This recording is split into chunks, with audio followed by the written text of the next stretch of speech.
Forest department Shri Kantilal Dande గారికి,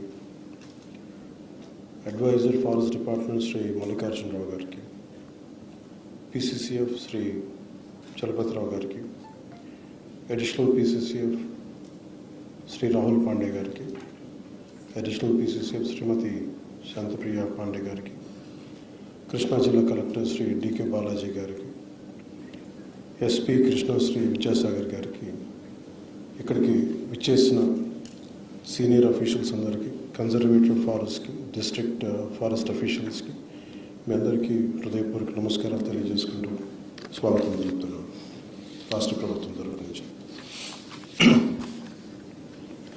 ఈరోజు రాష్ట్రంలో అన్ని ప్రాంతాల నుండి వచ్చిన అటవీ అధికారులందరినీ ఒకే వేదిక పైన చూడటం నాకు చాలా ప్రత్యేకమైన అనుభూతి. ఇది ప్రత్యేకించి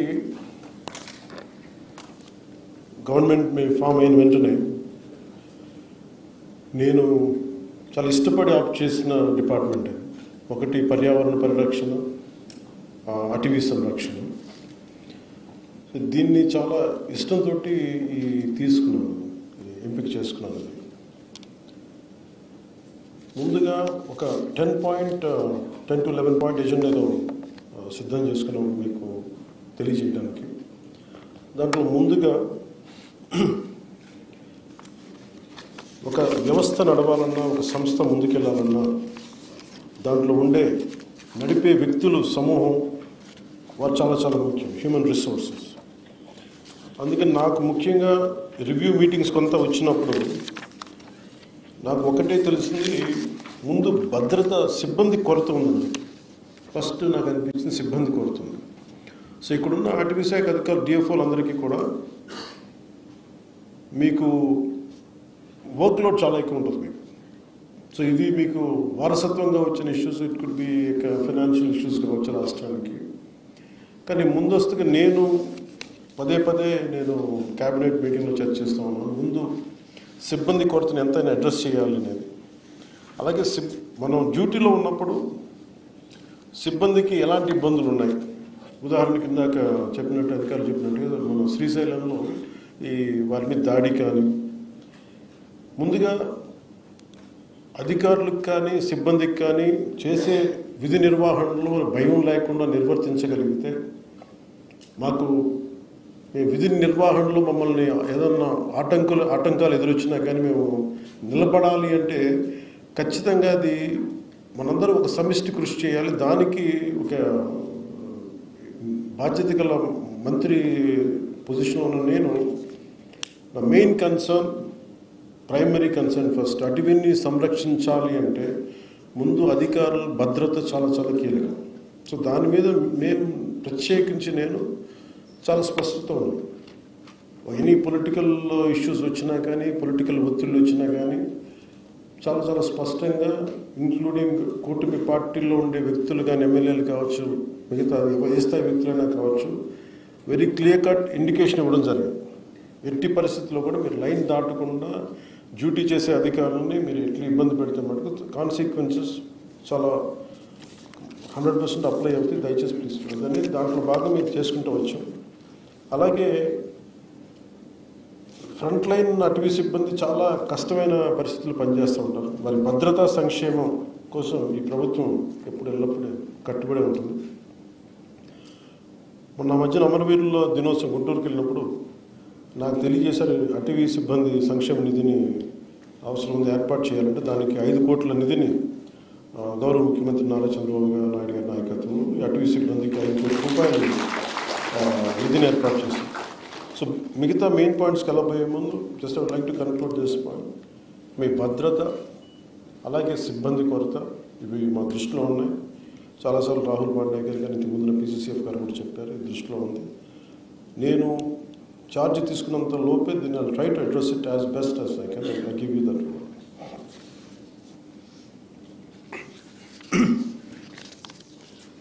మనకి ఈ అటవీ సంరక్షణకు సంబంధించినంత వరకు we are a part of the entirety of the entire globe. ముఖ్యంగా మన ఆంధ్రప్రదేశ్ రాష్ట్రానికి వస్తే 22% మంది ఫారెస్ట్ కవరేజ్. తర్వాత మిగతా డీనోటిఫైడ్ ఫారెస్ట్ కూడా తీసుకుంటే దాదాపు అరౌండ్ 31% ఉంటుంది. ప్రత్యేకించి ఈ మధ్యన ఢిల్లీ నుంచి కొంతమంది అటవీ శాఖ ఉన్నతాధికారులు వచ్చి మాట్లాడుతున్నప్పుడు ఒక అస్టానిషింగ్ న్యూస్ ఏం చెప్పారు, ఇంక్లూడింగ్ 22% నోటిఫైడ్ ఫారెస్ట్లో కూడా అసలు ఎంత అడవి ఉంది అనేది చూస్తే చాలా డెవలప్ చేయాల్సి ఉంది. కొన్ని చోట్ల అడవి లేదు, అది అంటే 22% అని చెప్తున్నా కానీ యాక్చువల్ 22% నోటిఫైడ్ ఫారెస్ట్. బట్ దాని వెనక ఎంత అటవీ మన పచ్చదనం ఉందనేది కూడా కొంత క్వశ్చనబుల్ అని చెప్పి మీకు ఇంకోసారి ప్రత్యేకంగా తెలియజేస్తానని చెప్పి ఐ థింక్ మీరు దాన్ని కూడా ఒకసారి దృష్టిలో పెట్టుకోవాలి. దాన్ని నెక్స్ట్ టైం ఉన్నతాధికారులతో కూర్చున్నప్పుడు దాని రివ్యూ మీటింగ్లో దాన్ని అడ్రస్ చేస్తాం. అలాగే మెయిన్ మీరందరూ దృష్టి సారించవలసిన కొన్ని ప్రధాన అంశాలు వరుసగా మీకు తెలియజేసుకుంటారు. ఒకటి, ఎన్క్రోచ్మెంట్ జరిగిపోతూ ఉన్నాయి. ఏది ఫారెస్ట్ భూమి, ఏది రెవెన్యూ భూమి. మొన్న మధ్యన శ్రీశైలం టెంపుల్ది కూడా గొడవలు between revenue department and forest department ఇవన్నీ నడుస్తూ ఉన్నాయి. దాంతో కొన్నిసార్లు చేసాం. సో మీకు you'll have a great challenges as you keep addressing it. Sometimes it could be in the name of development, it could be due to developmental issues. You have to adjust certain things, you have to kind of certain issues will be there which we have to come to a common consensus. That is one aspect which will go through it. అలాగే ఈ ఎన్క్రోచ్మెంట్కి సంబంధించి మేము lead తీసుకున్నాక చిత్తూరులో కూడా అంతకుముందు చేసిన ministers కూడా ఈ డిపార్ట్మెంట్ హెడ్ చేసిన వాళ్ళు ఇది వాళ్ళ స్వంత ఆస్తిలాగా వాళ్ళు ఎన్క్రోచ్ చేశారు.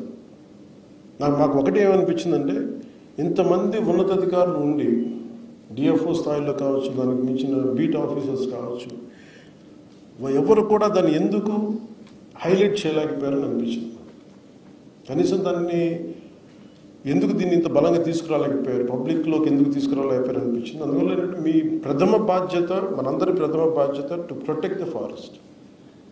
ఉన్న 22%లోనే పచ్చదనం తక్కువ ఉంది, దాన్ని ఒకటి డెవలప్ చేయడం. 2, డీనోటిఫైడ్ ఫారెస్ట్లో మనం కూర్చోబెట్టి ఇంకో 31% పెరిగింది. మన టార్గెట్ 2047కి it should be 50%. But it is a tough challenge. అదంత తేలికేంది కాదు. But we will come together, will work together, will see how we can take it forward.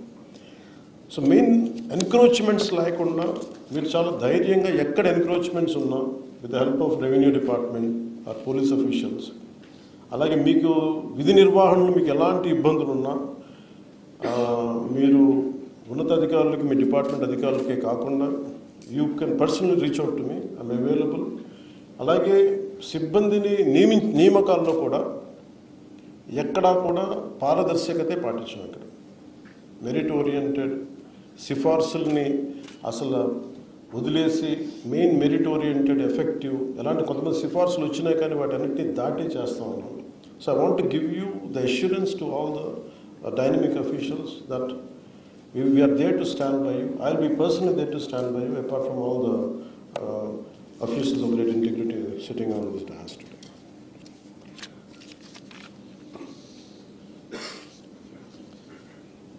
So 50% ఈ కవరేజ్కి మనం ఏమేం చేయాలనేది time to time will give a road map for it. అలాగే Andhra Pradesh great green wall మనం start చేసింది ఎక్కువ ప్రభుత్వం వచ్చాక. మన తీర ప్రాంతం అంతా శ్రీకాకుళం నుండి నెల్లూరు వరకు వ్యాపించే గ్రేట్ గ్రీన్ వాల్ చాలా గొప్ప ప్రయత్నం.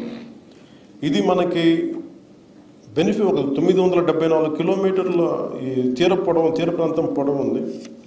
ఒకసారి అలాగే మనకు ఉప్పెన్లు కానీ, లేదంటే సునామీలు కావచ్చు, లేదంటే ఉదాహరణకి నేను ప్రాతినిధ్యం వహిస్తున్న పిఠాపురం నియోజకవర్గమే ప్రతి సంవత్సరం కనీసం ఒక 2-3 ఎకరాలు ముందుకు వచ్చేస్తుంది. ఇంకా ఎగ్జాక్ట్ మెజర్ మర్చిపోయాను కానీ ఒక 10 అడుగులు వచ్చేస్తాం.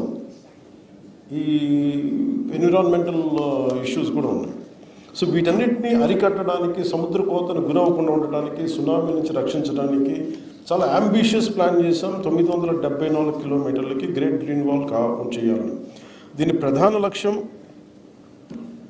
లక్ష్యం మ్యాంగ్రోవ్ రెస్టోరేషన్, అలాగే roads and canal bund planting, అలాగే తాటి ఇట్లాంటి